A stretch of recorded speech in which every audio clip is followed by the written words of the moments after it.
Hello and welcome to this Laudlinx Exclusive.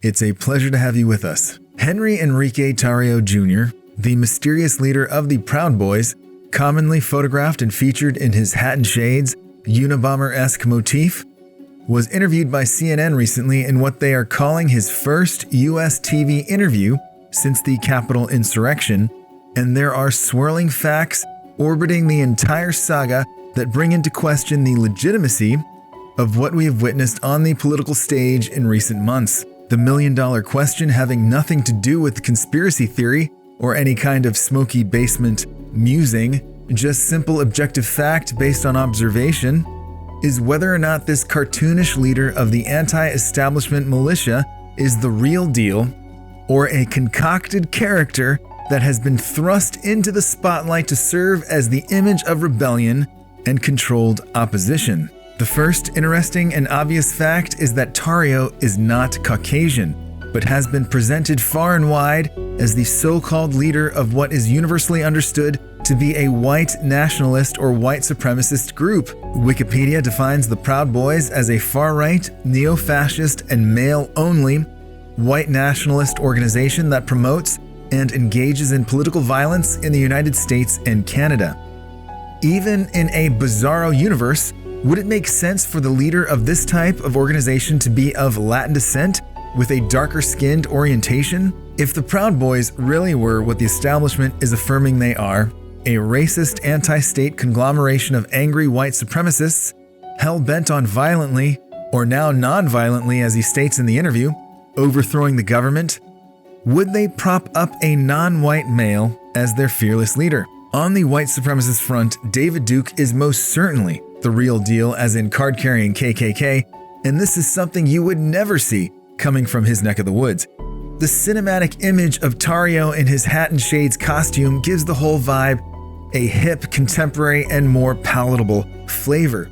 My thought is, if the leader of the Proud Boys were actually white, as in shamelessly racist as David Duke, the movement would have been shunned, canceled, and shut down immediately in the court of public opinion. The second interesting fact is that Tarrio was recently revealed to be a prolific FBI informant. Whether or not this press leak was intentional or some kind of infused murky media bite put out to serve some other end is also debatable, but supposedly he's been working with the upper echelons of federal law enforcement since 2012. He snitched on dozens of bad guys in cases related to drugs, gambling, human smuggling, and who knows what else, and yet, even after this juicy reveal, he's still considered to be the mouthpiece, spokesperson, and first-ranking member of a white power organization seemingly rooted in hardcore fascist Christian republicanism. When he was gently questioned by the media as to whether or not the informant allegations were true, he simply responded with, quote, "I don't know any of this. I don't recall any of this." So we're supposed to believe his militant, anti-state, anti-minority compatriots were just like, oh, okay, cool.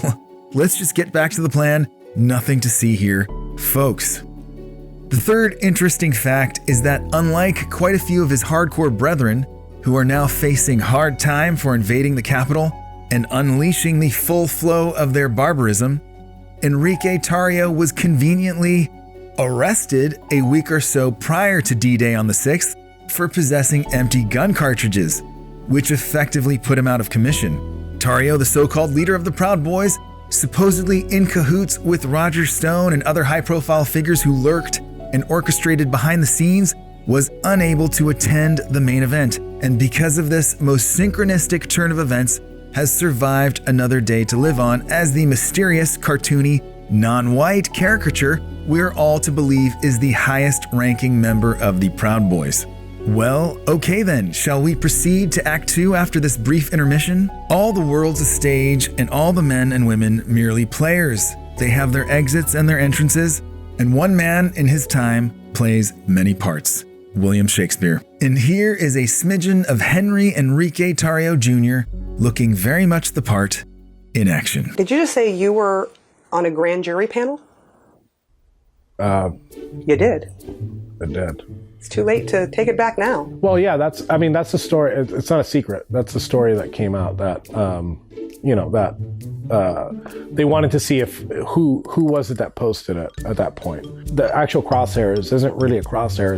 It's the logo of the organization that wrote the article. So it was just like a graphic. And then that was posted. I have no idea who actually posted it, but I know that I had nothing to do with it. Was it a mistake to even go into the Capitol? Was it? Yes. Do you condemn those people? Can you say that right now? Okay, I can't say that because I think Why not? condemn is a very strong word, and I think it's a little bit too strong.